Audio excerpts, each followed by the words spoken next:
বন্ধুরা, আজকের ভিডিওতে আমি আপনাদের সাথে এমন একটি শেয়ারের সম্বন্ধে ডিসকাস করতে চলেছি যেটি ফিনটেক সলিউশন এবং সফটওয়্যার প্ল্যাটফর্মের একটি কম্প্রিহেনসিভ স্যুট ব্যবহার করে, যা বিল্ড বাজার ব্র্যান্ড নামে সিসি এভিনিউ এবং এন্টারপ্রাইজ সফটওয়্যার প্ল্যাটফর্মের অধীনে ডিজিটাল পেমেন্ট প্রোভাইড করে। কোম্পানিটি 2017 সালে অন্তর্ভুক্ত হয়েছিল এবং কোম্পানিটি software development services, maintenance, web development, payment gateway services, e-commerce এবং অন্যান্য আনুষঙ্গিক পরিষেবাগুলির ব্যবসায় রয়েছে। এই কোম্পানিটির যদি কি পয়েন্টস সম্বন্ধে কথা বলি, তাহলে এটি একটি ফাইন্যান্সিয়াল টেকনোলজি ড্রিভেন কোম্পানি যা ডিজিটাল পেমেন্ট সলিউশন এবং এন্টারপ্রাইজ সফটওয়্যার সলিউশন সমন্বিত ইন্টিগ্রেটেড এবং স্কেলেবল ডিজিটাল প্ল্যাটফর্ম অফার করে। এটি ইন্ডাস্ট্রি ভার্টিক্যাল জুড়ে এবং অনলাইন মার্চেন্টস, ওয়েবসাইট এবং কমার্শিয়াল ইউজার্সদের জন্য পেমেন্ট প্রসেসর হিসাবে টেকনোলজি প্ল্যাটফর্ম সলিউশন সহ একটি অনলাইন পেমেন্ট সিস্টেম পরিচালনা করে এবং একটি B2B customers, merchant, banks, enterprises, government ইত্যাদির জন্য ব্যবসায়িক ক্রিয়াকলাপ এবং লেনদেন প্রক্রিয়াকরণকে সহজ করতে সাহায্য করে। কোম্পানিটি ইন্ডিয়ার লিডিং ডিজিটাল পেমেন্ট কোম্পানি, যা in terms of revenue and market শেয়ারের পরিপ্রেক্ষিতে ভারতের তৃতীয় লার্জেস্ট পেমেন্ট সলিউশন প্রোভাইডার, এবং কোম্পানিটি fintech platform and solution portfolio জুড়ে 1 মিলিয়ন প্লাস মার্চেন্ট রয়েছে। কোম্পানিটি ডিজিটাল পেমেন্টের মধ্যে 3টি মেজর সার্ভিস প্রোভাইড করে। প্রথমটি হলো পেমেন্ট অ্যাকোয়ারিং। এই সেগমেন্টের অধীনে কোম্পানি ডিজিটাল পেমেন্ট ট্রানজ্যাকশন এবং প্রক্রিয়াকরণের জন্য একটি পেমেন্ট গেটওয়ে পরিষেবা অফার করে।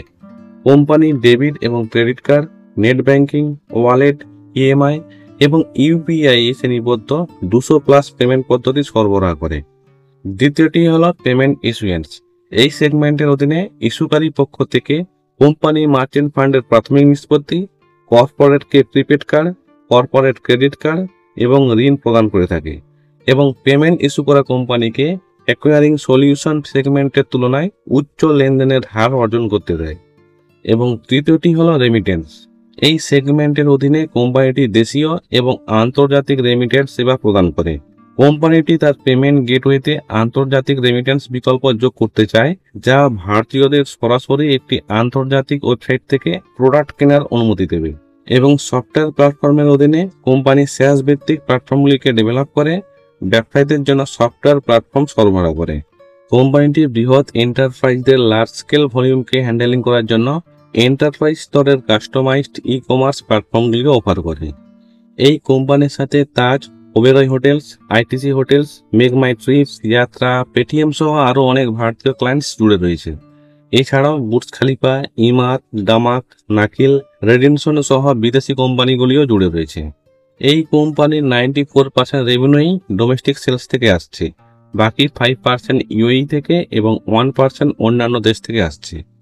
H1 ফাইন্যান্সিয়াল ইয়ার 2024-তে কোম্পানির ক্যাপেক্স আন্তর্জাতিক বাজারে 1.2 মিলিয়ন। কোম্পানির পেমেন্ট সিস্টেমে সিসি এভিনিউতে ভারতে 250টি ইউনিক পেমেন্টের বিকল্প প্রদান করে এবং 27টি আন্তর্জাতিক কারেন্সিস জুড়ে পেমেন্ট প্রক্রিয়াকরণ করে, যা মার্চেন্টদের জন্য অনলাইন এবং মোবাইল পেমেন্টে সক্ষম করে। কোম্পানিটি বিভিন্ন প্ল্যাটফর্মেও পরিষেবা প্রদান করে, যেমন government e marketplace, Bharat bill payment services এবং হসপিটালিটি সলিউশন। তো আমি যে শেয়ারটির সম্পর্কে কথা বলছি তার নাম হলো ইনফিবিন অ্যাভিনিউ লিমিটেড। এই শেয়ারটির প্রাইস এখন নিচের লেভেলেই রয়েছে এবং শেয়ারটি এখন 32 টাকার কাছাকাছি ট্রেড করছে। তো যদি আপনি আর্লি স্টেজে স্টকটিতে ইনভেস্ট করার পরিকল্পনা করেন, তাহলে হতে পারে আগামী দিনে 500 টাইমস অফ মাল্টিপ্লিকেশনের রিটার্ন পেতে পারেন। তবে এই শেয়ারে ইনভেস্ট করার পরামর্শ দিচ্ছি না, এটি কেবল এডুকেশন পারপাসের জন্য ভিডিওটি তৈরি করা। ইনভেস্টমেন্ট করার আগে অবশ্যই একবার নিজে এই কোম্পানির সম্বন্ধে ভালোভাবে স্টাডি করার পরেই ইনভেস্টমেন্ট করবেন। যদি আপনি এর গত 6 মাসের রিটার্ন দেখেন, তাহলে গত 6 মাসে প্রায় 50% রিটার্ন দিয়েছে। গত 1 বছরে প্রায় 120% রিটার্ন দিয়েছে। গত 5 বছরে প্রায় 176% রিটার্ন দিয়েছে। আর সেখানে এর অল টাইম রিটার্নস প্রায় 183% রয়েছে। তবে ইন ফিউচারে আরও ভালো পারফর্ম করার ক্ষমতা রয়েছে। এখানে যদি এর গ্রোথ ওয়াইজ ফাইন্যান্সিয়াল রিপোর্টকে দেখেন, তাহলে গত 10 বছরে 31% CAGR হিসাবে সেলস বেড়েছে এবং 23% CAGR হিসাবে প্রফিট গ্রোথ বেড়েছে। গত 5 বছরে 22% CAGR হিসাবে সেলস গ্রোথ বেড়েছে এবং 12% সিএজিআর হিসাবে প্রফিট গ্রোথ বেড়েছে। আর সেখানে 3 বছরে 67% সিএজিআর হিসাবে সেলস বেড়েছে এবং 30% সিএজিআর হিসাবে প্রফিট গ্রোথ বেড়েছে। এবং এই বছর এখনো পর্যন্ত 62% সিএজিআর হিসাবে সেলস গ্রোথ হয়েছে এবং 25% সিএজিআর হিসাবে প্রফিট গ্রোথ হয়েছে। এখানে আপনি এই কোম্পানির সেলস স্কোর নোট করতে পারেন। 2016 সালের 337 কোটি কোম্পানির সেলস এখন বাড়তে বাড়তে 3171 কোটি পর্যন্ত পৌঁছে গেছে, অর্থাৎ সেলস কয়েক গুণ বেড়ে গেছে। এবং এই কোম্পানিটির নেট প্রফিট 9 কোটি থেকে বাড়তে বাড়তে 156 কোটি টাকা পর্যন্ত বেড়ে গেছে, অর্থাৎ এখানে কোম্পানির প্রফিটও লাগাতার বাড়িয়ে চলেছে। এবং এই কোম্পানির ফান্ডামেন্টালসও অনেক স্ট্রং রয়েছে। এই কোম্পানির মার্কেট ক্যাপ প্রায় 9000 কোটির কাছাকাছি রয়েছে, অর্থাৎ এটি একটি মিড ক্যাপ কোম্পানি। এই কোম্পানির ROCE 6.25% রয়েছে, ROE 4.71% রয়েছে, অর্থাৎ এই কোম্পানি তার ফান্ডকে ভালোভাবে কাজে লাগাতে পারছে। এই কোম্পানির ডেট টু ইকুইটি 0.02 রয়েছে।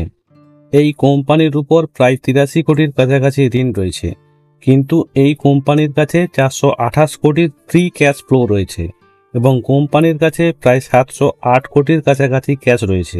প্লাস এখানে কোম্পানির রিজার্ভও খুব ভালো রয়েছে, 3179 কোটির রিজার্ভ আপনি দেখতে পেয়ে যাবেন।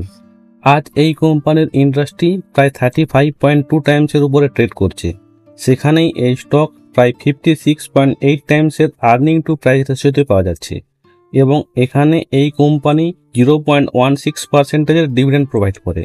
এছাড়াও এই কোম্পানির ভালো ব্যাপার হলো কোম্পানি তার শেয়ারকে প্লেজিং অর্থাৎ বন্ধক করে রাখেনি, তাই এখনো পর্যন্ত এই কোম্পানি কমফোর্টেবল জোনে রয়েছে এবং কোম্পানি তার অ্যাসেটসকে লাগাতার বাড়িয়ে চলেছে।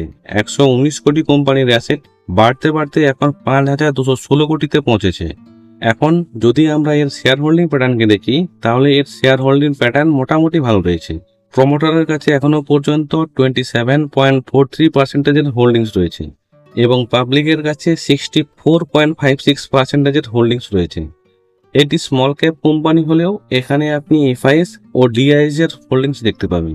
এফআইএস এর প্রায় 7.5% হোল্ডিংস রয়েছে এবং ডিআইএস এর কাছে প্রায় 0.08% হোল্ডিংস রয়েছে। এছাড়াও আদার্সের কাছে 0.44% হোল্ডিংস রয়েছে। টেকনিক্যালি এই কোম্পানি এখন বিয়ারসি রয়েছে। এখনো পর্যন্ত এই স্টক তার স্টেজ 2 জোনে রয়েছে, কিন্তু ফান্ডামেন্টালি এই স্টক লং টার্মে ভালো পারফরম্যান্স দেখিয়ে থাকে। আর এই ধরনের কোম্পানি যখন নিচের দিকে থাকে সেই সময় কেনার সুযোগ করে দেয়, তাই এখানে আপনি সাপোর্ট লেভেলের জন্য ওয়েট করতে পারেন। এখানে এর সবথেকে ইম্পর্ট্যান্ট সাপোর্ট লেভেল 30 টাকা 50 পয়সার কাছাকাছি রয়েছে। এখানে একে আপনি আপনার র্যাডারে রাখতে পারেন। দ্বিতীয় ইম্পর্ট্যান্ট সাপোর্ট লেভেল 29 টাকা 70 পয়সার কাছাকাছি রয়েছে এবং তৃতীয় ইম্পর্ট্যান্ট সাপোর্ট লেভেল 25 টাকা 80 পয়সার কাছাকাছি রয়েছে। তো এই 3টি লেভেলকে নজরে রাখুন, এই স্টক লং টার্মে দারুণ পারফর্ম করতে পারে। তো আই হোপ আজকের ভিডিওটি আপনাদের ভালো লেগেছে। যদি ভিডিওটি আপনাদের ভালো লেগে থাকে তাহলে একটা লাইক দিন, আর যদি আপনি এই ধরনের গুরুত্বপূর্ণ ভিডিও পেতে চান তাহলে চ্যানেলটিকে সাবস্ক্রাইব করে পাশে থাকা বেল আইকনে প্রেস করে নোটিফিকেশনকে অল করে রাখুন। ভিডিওটি সম্পূর্ণ দেখার জন্য ধন্যবাদ।